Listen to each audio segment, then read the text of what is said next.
Everybody starts out in life as a bully. I'm not sure if you've noticed, but children are savages. I find it amusing sometimes to watch my kids pick on each other. They are masters of poking at each other's insecurities. The funniest to watch is my 3-year-old who likes to tease my 6-year-old. She is 3 and she already knows how to get her brother to hyperventilate, and she likes it. Ironically, part of what makes children so fun to watch is their savagery.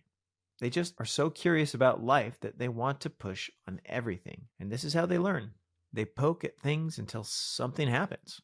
At the earliest stages of life, we learn about things by touching them. It isn't until we are older that we learn to think about things in any abstract ways.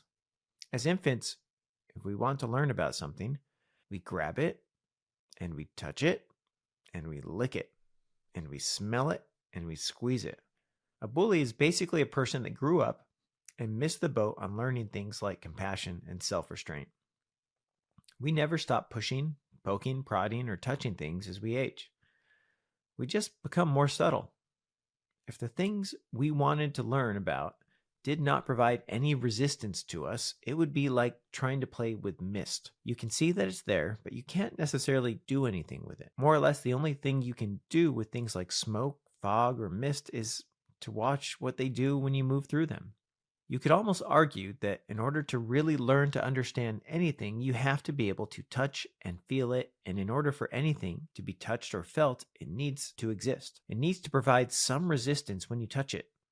As a result of this, if we do not provide any resistance to other people, they will never know where to stop when they reach out, and they will never see you as more than an image. The amusement they will take from you is the same kind of amusement a person takes from watching mist swirl around as they move their hands through it. A person that offers no resistance to others is almost an unknowable person. If a person gave me everything I asked for, how would that be different from an inanimate object like a computer? I don't think people are able to like us without some amount of resistance. And if you know someone that only seeks out people that do not resist, I think it might be fair to say that they don't actually like people. Learning to exist is about learning to like yourself just enough that you are willing to insist that what you want actually matters some of the time. It is as much a service to the world as it is to yourself when you learn to provide a little resistance when it's called for. When you fall into the trap of appeasing too much, you become resentful. You become the kind of person that is most likely to lash out because you are the most pent up. In a way, you become the least predictable, which possibly, above all other traits, is the one necessary for sustained long-term relationships. I think sometimes when we talk about bullies, it really is a little like evoking the boogeyman. Not that bullies don't exist, but rather everybody is a bully to some extent. There's that innate part of everyone that wants to push on other people to see what happens. It may be counterbalanced with compassion, guilt, or fear, but it's there in everyone. If you could strip the most compassionate woman in the world of her compassion and her sense of guilt over participating in behaviors that are not accepted by society, I guarantee she would want to see what happens when she pushes on people.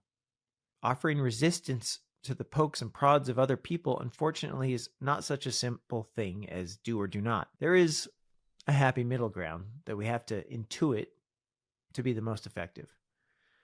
On the other end, from being the person that provides no resistance to other people's actions, you have that person that almost invites more negative attention simply by reacting so strongly to a perceived threat that they become amusing to watch to people. A lot of times, when a bully is picking on someone, they're being curious. They're trying to see what you will do. It's just as novel for them to see you put up a big show of resistance as it is to watch you do whatever they say.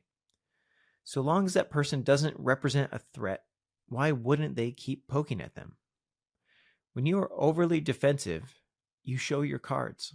It becomes clear to the other person that you are insecure about the thing that you are so ardently defensive about. I sometimes catch myself doing this, and I have to remind myself that at the end of the day, the people accusing or picking on you don't really care what your explanation is.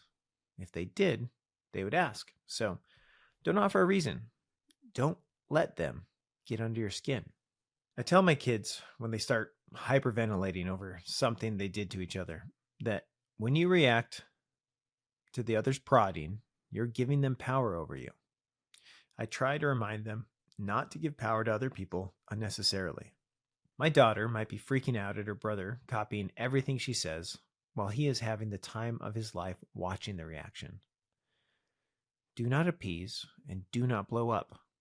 Bullies respond to boredom and to threat. If they know you won't give them a satisfying reaction, they will get bored, or if they know you're capable of threatening them socially or physically, they will find an easier target. For the most part, what we would call bullying is the domain of childhood, but as we grow, those same dynamics play out, albeit in a different way. If you've taught yourself that you need to make everyone else happy before you make yourself happy, you will be turning even the most well-meaning people into your enemies every time they ask for something that you do not want to give or do.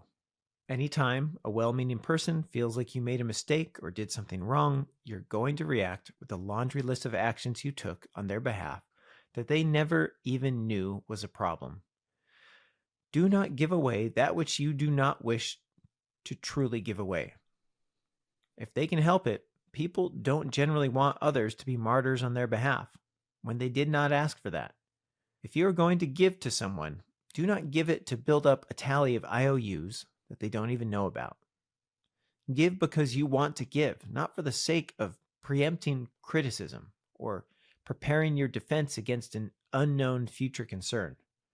Simply by existing, you have the privilege of occupying space on this earth, and there is no reason why you should allow others to treat you like you shouldn't. People prefer things that they can touch and feel, and they want to know that people around them are real.